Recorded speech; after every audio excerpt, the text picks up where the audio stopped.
வணக்கம். வாராகி ஜோதிடத்திலிருந்து அடியேன் அவினாசி ஜோதிலிங்கம். இந்த சேனலுக்காக நீங்கள் கொடுத்து வருகின்ற ஆதரவிற்கு கோடான கோடி நன்றி. தொடர்ந்து ஆதரவு கொடுங்க, தொடர்ந்து சப்போர்ட் பண்ணுங்க. பார்த்துக்கிட்டே இருக்கீங்க சேனலை, ரொம்ப மகிழ்ச்சியா இருக்கு. இன்னும் உங்க சப்போர்ட் நிறைய எதிர்பார்க்கிறோம்.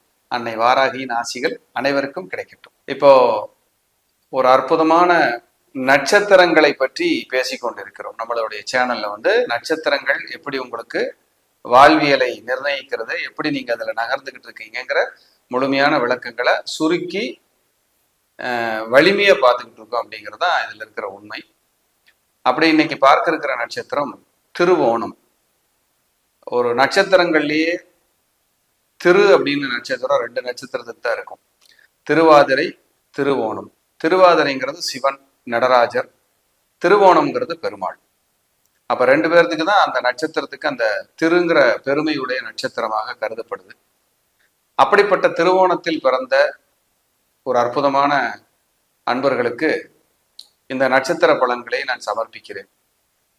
திருவோணம் அப்படிங்கிறது மகர ராசியில 1, 2, 3, 4 பாதங்களை உள்ளடக்கியது. அது சனியினுடைய வீடு. அங்க சந்திரனுடைய நட்சத்திரம். ஏன்னா திருவோணம்ங்கிறது சந்திரனுடைய நட்சத்திரம். அப்ப திருவோணம் அப்படிங்கிறது என்ன அப்படின்னா பெருமாளுடைய அம்சம். நமக்கு பக்கத்து மாநிலமான கேரளா தேசத்துல திருவோண நட்சத்திரம் அன்னைக்கு வரக்கூடிய ஓணம் பண்டிகை மிக பிரசித்தி பெற்றது. மகாபலி சக்கரவர்த்திக்கும் வாமனர் அவதாரத்துல இருக்கிற பெருமாளுடைய அம்சத்துக்கும் நெருங்கிய தொடர்பு இருக்கு. அது ஒரு கதை, ஸ்டோரி. அந்த கதையை நம்ம வேறொரு நிகழ்வுல பார்க்கலாம். இப்ப நட்சத்திரங்களை பத்தி பேசுறதுனால அதை ரத்தின சுருக்கமா நான் முடிச்சுக்கிட்டேன். அப்ப திருவோணம்ங்கிறது இந்த மகாபலி சக்கரவர்த்தி 3 அடி நிலம் பெருமாளுடைய இதுல கேட்டதாகவும், இவ்வளவு பெரிய பறந்து விரிந்த இந்த இடத்துல 3 அடி நிலம் இல்லையான்னு மகாபலி அப்படி மேலையும் கிளையும் பார்த்ததாகவும், பெருமாளே வாமன அவதாரத்திலிருந்து மிகச்சிறந்த ஒரு உருவம் எடுத்து வானத்தையும் பூமியும் ஒரு காலால் அளந்து விட்டார். இன்னும் 2 கால்களால். அப்போ அளக்கிறதுக்கு இடம் இல்லை. 3வது அடி எங்க இருக்குதுன்னு கேட்கும்போது மகாபலி சக்கரவர்த்தி தலை குனிந்து அவர் கால் மேல இன்னொரு காலை வச்சதாகவும், அது திருவோண நட்சத்திரத்துல ஓணம் பண்டிகையாகவும் கொண்டாடப்படுவதாக ஒரு சின்ன சுருக்கமான செய்தி. இன்னும் விரிவா நிறைய இருக்கு, நீங்க சுருக்கமான செய்தி இதுதான். அதனாலதான் இந்த மகாபலி சக்கரவர்த்தி வணங்கி நிற்பாரு. பெருமாள் வாமன அவதாரம் கால தலைமையில வச்சிருப்பாங்க. இந்த வாமன அவதாரம் அப்படிங்கிறது குருவனுடைய அம்சம். 9 கிரகங்கள் இருக்கும். அதுல வாமன அவதாரம் குரு கிரகத்திற்கு சொல்லப்பட்டது. அப்படிப்பட்ட ஒரு அற்புதமான ஒரு அவதாரம். ராம அவதாரம்ங்கிறது சூரியனுக்கு சொல்லப்பட்டது. இப்படி நிறைய இருக்கு. ஒவ்வொரு அவதாரமும் ஒரு கிரகத்துக்கு சமர்ப்பிக்கப்படுது. அதுல வாமன அவதாரம் குரு இருக்கு. அப்ப யாருக்காவது குரு திசை நடக்குது, குரு புத்தி நடக்குது, நீங்க குருவோட ஆதிக்கமா இருக்கீங்க, குரு நட்சத்திரத்துல பிறந்திருந்தீங்கன்னா வாமனருக்கு நீங்க அங்க கோயில் தனியா இருக்கு, அங்க போய் நீங்க நமஸ்காரம் பண்ணி பிரார்த்தனை பண்ணீங்கன்னா உங்களுக்கு ஒரு நல்ல விமோச்சனம் கிடைக்கும் அப்படிங்கிறது ஒரு ஐதீகம் ஜோதிட சாஸ்திரத்துல சொல்லப்பட்டிருக்கு. அப்போ இந்த திருவோண நட்சத்திரக்காரங்களுடைய விஷயம் என்னன்னா, உங்களுக்கு காதினுடைய வடிவம் திருவோணம், 3 கால்களுடைய அமைப்பு. அதான் அந்த 3 அடி நிலம்ங்கிறது 3 கால்களுடைய அமைப்பு திருவோணம். காதனுடைய வடிவம் கேட்டல் அப்படின்னா திருவோணம்னு அர்த்தம். கேட்கறது அப்படின்னு சொல்றோம் இல்லையா, அதுதான் திருவோணத்தினுடைய மருவி சொல். இன்னொரு சொல் கேட்டல் அப்படின்னா. திருவோண நட்சத்திரக்காரங்களுக்கு இயற்கையாகவே அப்சர்வேஷன் பவர் அதிகமா இருக்கும். அவங்க ஒரு விஷயத்த கேட்டாங்கன்னா ஞாபகப்படுத்தி கொஞ்ச நாள் கழிச்சு சொல்லுவாங்க, அன்னைக்கு நீங்க சொன்னீங்கல்ல அப்படிங்கிற மாதிரி. அப்ப திருவோணத்துக்கு அவ்வளவு ஒரு பவர். அதனாலதான் திருவோண நட்சத்திரக்காரங்களை நீங்க ஏதாவது திட்டிட்டீங்கன்னா அவங்க ரொம்ப நாளைக்கு மைண்ட்லயே வச்சுக்கிட்டு இருப்பாங்க. அதான் உண்மை. ஏன்னா கேட்டல் சக்தி அவங்களுக்கு அதிகம். மைண்ட்லயே வச்சுக்கிட்டு இருப்பாங்க. வச்சுக்கிட்டு ஒரு நாளைக்கு டைம் வரும்போது நீ அன்னைக்கு என்னை இப்படி பேசினியல்ல, இப்ப என்னை இப்படி பேசினியல்ல அப்படின்னு சொல்ல வச்சிரும். அப்ப திருவோணத்துக்கு பாருங்க எவ்வளவு சக்தி இருக்குன்னு.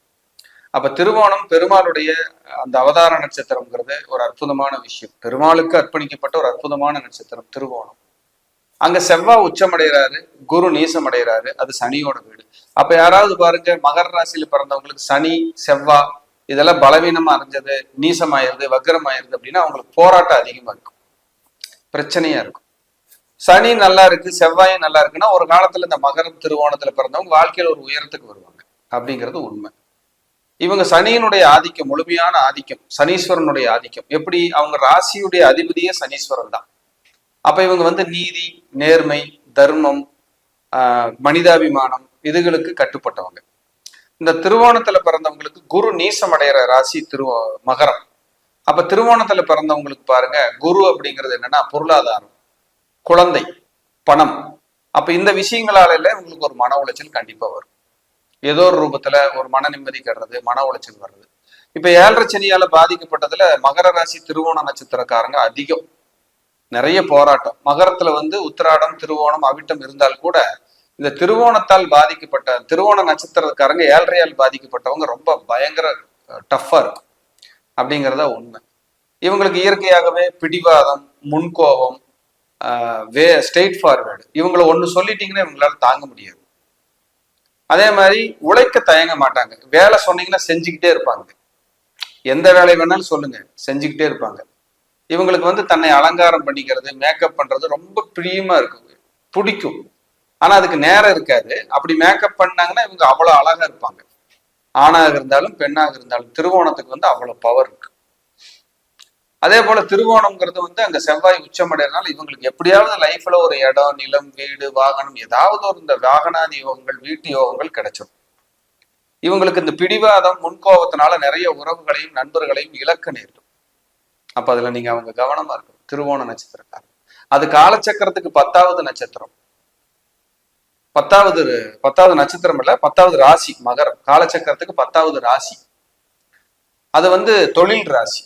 அப்ப இவங்க மேக்சிமம் திருவோணத்துல பிறந்தவங்க பாருங்க, வேலைக்கு போறதை விட சுயதொழில் செய்யணும், இன்வெஸ்ட்மெண்ட் பண்ணி ஒரு மேனுஃபேக்சரர் இருக்கணும் அப்படின்னு ரொம்ப விரும்புவாங்க.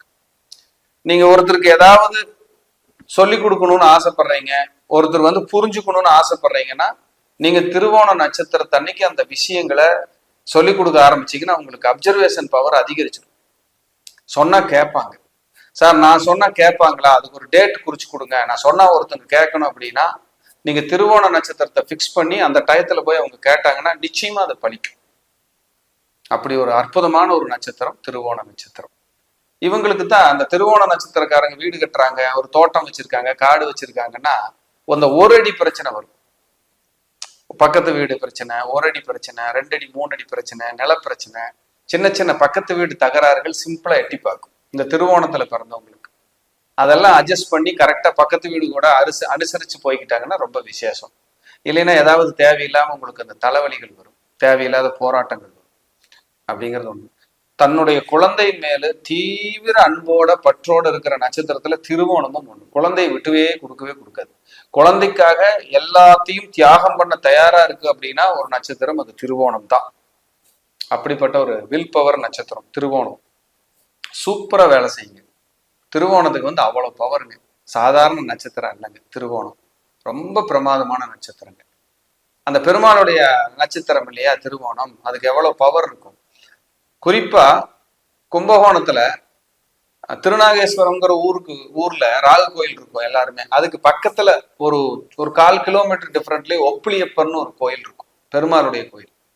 இந்த திருவோண நட்சத்திரத்தன்னைக்கு அந்த ஒப்பிலியப்பர் கோயில்ல விசேஷம் இருக்கும். ஒரு குறிப்பிட்ட மாதத்துல அந்த திருவோணம் வர்ற அன்னைக்கு ஒரு அற்புதமான விழா நடத்துறாங்க. அப்ப அந்த திருவோண நட்சத்திரத்தன்னைக்கு போய் நம்ம வழிபடும் போது உங்களுக்கு புத்திர பேரு, குழந்தை பேரு, அதே போல உங்களுக்கு தொழில் முன்னேற்றம், வளர்ச்சி, இடம், நிலம், வீடு, வாகனாதி யோகங்கள் சம்பந்தமான விஷயங்கள் எல்லாம் உங்களுக்கு அங்க கிடைக்கிறதுக்கான வாய்ப்பு இருக்கு.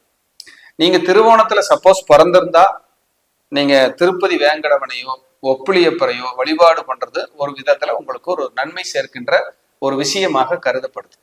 அப்படிப்பட்ட ஒரு அற்புதமான ஒரு விஷயம் திருவோணம் நட்சத்திரம். இந்த திருவோணத்துல பிறந்தவங்களுக்கு வந்து இந்த விலங்குல வந்து பாத்தீங்கன்னா பெண் குரங்கு சொல்லப்படுது. பெண் குரங்கு. மரத்துல வந்து விருட்சத்துல வந்து எருக்கு மரம் சொல்லப்படுது. பறவையில வந்து நாரை சொல்லப்படுது.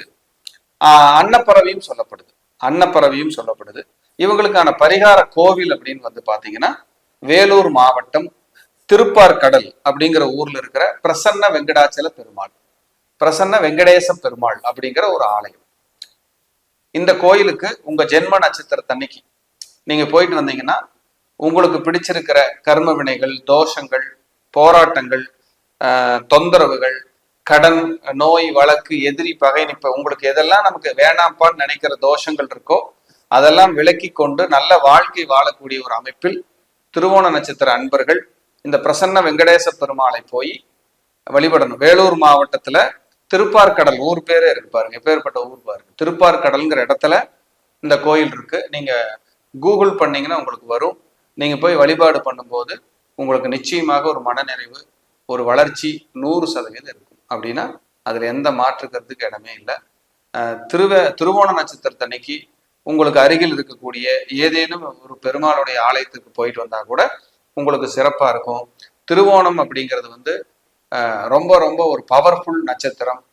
தெய்வங்களிலேயே திருன்ற அடைமொழி கொண்ட நட்சத்திரத்துல தெய்வம் பிறந்திருக்கு அப்படின்னா ஒண்ணு பெருமாள் திருவோணத்துல, இன்னொன்று திருவாதிரை அப்படிங்கிறதுல சிவபெருமானும் நடராஜரும் அப்படிங்கிற மாதிரி, சிவபெருமான் எல்லாம் நடராஜர் எல்லாம் ஒண்ணுதான் அப்படிங்கிற மாதிரியான ஒரு அமைப்பு. இவர்கள் பெருமாளுடைய வழிபாடை எடுக்க எடுக்க மன நிம்மதி கிடைக்கும். இவர்கள் முன்கோபத்தை விடுத்து நல்ல அன்பு பாசத்தோடு இருக்கணும். சில நேரங்கள்ல இவங்களுக்கும் தந்தைக்கும் தாய்க்கும் சில நேரங்கள்ல கோபங்கள் சேராம போறது, போராட்டமா இருக்கிறது, நெருக்கடி வர்றது வரும். என்ன காரணம்னா இவங்க ராசிக்கு சூரியன் அஷ்டமாதிபதியா வர்றாரு, தாயார் ஸ்தானாதிபதி பாதகாதிபதியா வருது. இப்ப அப்பா அம்மா வாழ்க்கையில பாத்தீங்கன்னா போராட்டம் இருக்கு. திருவோண நட்சத்திரத்துல பிறந்தவங்களுடைய தாய் தந்தையருடைய வாழ்க்கையில ஒரு போராட்டம் இருக்கும். ஸோ இந்த திருவோண நட்சத்திர அன்பர்கள் அம்மா அப்பாவை நிறைய நேசிப்பாங்க. ஆனா இந்த திருவோண நட்சத்திரக்காரங்களுக்கு அவர்களால் ஏதேனும் உதவி செய்ய முடியாத சூழல் கூட சில நேரங்கள்ல ஏற்படலாம். ஆனா தாய் தந்தையரை ரொம்ப நேசிக்கிற நட்சத்திரம் திருவோணம் அப்படின்னா அது மிகை இல்லை. இவர்களுக்கு பட்டினிக்கு தீனி கெட்ட பின்பே ஞானிங்கிற மாதிரி திருவோண நட்சத்திரத்தில் யார் பிறந்திருந்தாலும் அவர்களுக்கு சொல்லி புரிய வைப்பதை விட பட்டால் தான் திருந்துவார்கள் என்ற அமைப்பில் இருக்கின்ற நட்சத்திரம் திருவோணம். ஆகவே இவர்கள் ஒவ்வொரு அடி எடுத்து வைக்கும் போதும் நிதானமாக, பொறுமையாக, கவனமாக எடுத்து வைக்க வேண்டும். அப்பொழுதுதான் வாழ்க்கையில் நல்ல நிம்மதி ஏற்பட்டு மன உளைச்சலில் இருந்து இவர்கள் வெளியில் வந்து ஒரு நல்ல தரமான நிம்மதியான மன உளைச்சல் இல்லாத வாழ்க்கையை இவர்கள் வாழ முடியும் என்பதை மனதில் வைத்துக்கொண்டு திருவோண நட்சத்திர அன்பர்களுக்கு பெருமாளுடைய ஆசீர்வாதம் வாழ்நாள் முழுவதும் கிடைக்கப்பெற அந்த நாராயணர் உங்களுக்கு அருள் புரியட்டும். மீண்டும் ஒரு நல்ல பதிவில் சந்திக்கிறேன். நன்றி, வணக்கம், வாழ்க வளமுடன்.